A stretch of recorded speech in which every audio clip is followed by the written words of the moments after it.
नमस्कार, सत्यहिंदी.com में आपका स्वागत है। एक नजर अब तक की सुर्खियों पर। कोरोना वायरस की वैक्सीन तैयार करने में वैज्ञानिक जुटे हैं। वैक्सीन की रेस में सबसे पहले बाजी मारने वाले रूस ने अपनी पहली वैक्सीन स्पुतनिक वी पर बड़ा दावा किया है। रूस का कहना है कि उसकी ये वैक्सीन 92% लोगों पर प्रभावी है। बता दें कि स्पुतनिक वी के तीसरे चरण के क्लिनिकल ट्रायल को मंजूरी दे दी गई है और ये बेलारूस, यूएई, वेनेजुएला और अन्य देशों के साथ साथ भारत में भी चल रहा है। बिहार में एक बार फिर से वापसी के बाद बीजेपी मुख्यालय में जीत का जश्न मनाया जा रहा है। पार्टी के सभी शीर्ष नेता यहां पहुंच चुके हैं। इस दौरान पीएम मोदी ने यहां आकर कार्यकर्ताओं को संबोधित किया। उन्होंने कहा कि कोरोना काल में चुनाव कराना आसान नहीं था। पीएम मोदी ने कहा कि नतीजों ने साबित कर दिया कि काम करेंगे तो लोगों से आपको भरपूर आशीर्वाद भी मिलेगा। बिहार बीजेपी के वरिष्ठ नेताओं ने नीतीश कुमार को केंद्र की राजनीति में जाने की सलाह दी है और ऐसी सलाह पहले भी दी जा चुकी है। केंद्रीय स्वास्थ्य राज्य मंत्री अश्विनी चौबे ने आज तक से कहा कि आने वाले दिनों में बिहार में बीजेपी संगठन को और मजबूत करना है। आज हम 75 पर हैं, आगे हमें इसे 150 पर ले जाना है। चौबे ने कहा कि नीतीश जी किसी भी नंबर पर बैटिंग कर सकते हैं, यहाँ हो या कहीं भी, और इस बारे में फैसला केंद्रीय नेतृत्व को लेना है।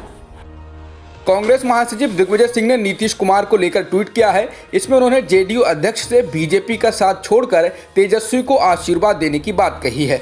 उन्होंने कहा कि नीतीश जी, लालू जी ने आपके साथ संघर्ष किया है, आंदोलनों में जेल गए हैं, बीजेपी संघ को छोड़िए, देश को बर्बादी से बचाइए। हालांकि दिग्विजय के इस ट्वीट पर कांग्रेस ने अपना पल्ला झाड़ लिया है।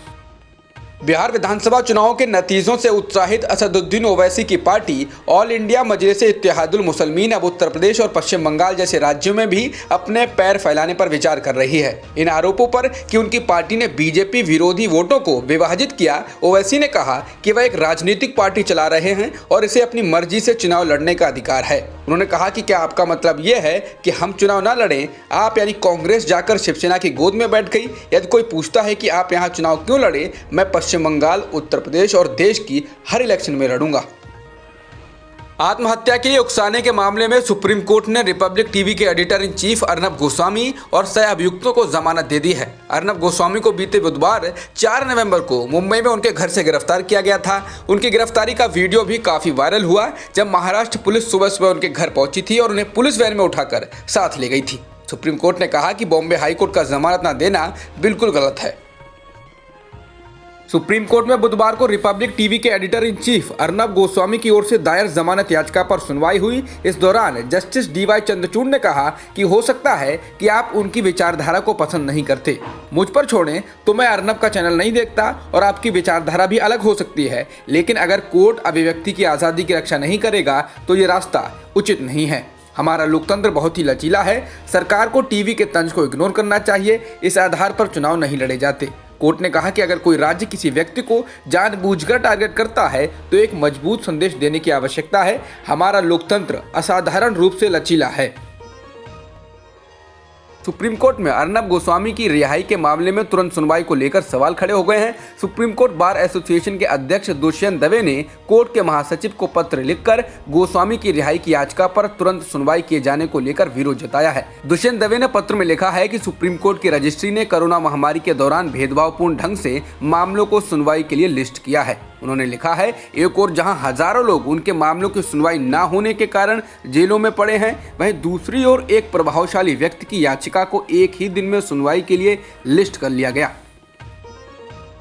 केंद्र सरकार ने ऑनलाइन न्यूज पोर्टलों, ऑनलाइन कंटेंट प्रोवाइडरों को सूचना एवं प्रसारण मंत्रालय के तहत लाने की अधिसूचना जारी की है। बता दें कि केंद्र सरकार ने इसके पहले सुप्रीम कोर्ट में एक मामले में वकालत की थी कि ऑनलाइन माध्यमों का नियमन टीवी से ज़्यादा जरूरी है, और अब सरकार ने ऑनलाइन माध्यमों से न्यूज़ या कंटेंट देने वाले माध्यमों को मंत्रालय के तहत लाने का कदम उठा लिया है। पूर्वी लद्दाख में भारत और चीन के बीच चल रहा सीमा विवाद जल्द ही सुलझ सकता है। दरअसल जानकारी है कि दोनों देशों की सेनाओं ने पूर्वी लद्दाख के सेक्टर में डिसएंगेजमेंट को लेकर चर्चा की है, जिसके तहत दोनों देशों के जवान अप्रैल-मई वाली अपनी पुरानी यथास्थिति पर लौट जाएंगे। इस पर 6 नवंबर को चुशुल में कॉर्प्स कमांडर लेवल की 8वें चरण की बातचीत में चर्चा हुई थी। सुप्रीम कोर्ट ने वायु प्रदूषण पर अंकुश लगाने के इरादे से काली पूजा के अवसर पर पश्चिम बंगाल में पटाखों की बिक्री और इनके इस्तेमाल पर प्रतिबंध लगाने के कलकत्ता उच्च न्यायालय के आदेश में हस्तक्षेप करने से बुधवार को इनकार कर दिया। कोर्ट ने कहा कि कोरोना वायरस महामारी के दौरान जीवन बचाना ज्यादा महत्वपूर्ण है। अमेरिका के नवनिर्वाचित राष्ट्रपति जो बाइडेन ने कहा कि राष्ट्रपति डोनाल्ड ट्रंप का पिछले सप्ताह हुए राष्ट्रपति चुनाव में हार को स्वीकार नहीं करना शर्मनाक है। मगर बाइडेन ने जोर देकर कहा कि सत्ता परिवर्तन को कोई रोक नहीं सकता। इस बीच ट्रंप ने फिर से ट्वीट किया है कि आखिरकार उनकी ही जीत होगी। ट्रंप ने मंगलवार को कई ट्वीट कर फिर मतदान में गड़बड़ी होने की शिकायत की और लिखा, हम जीतेंगे।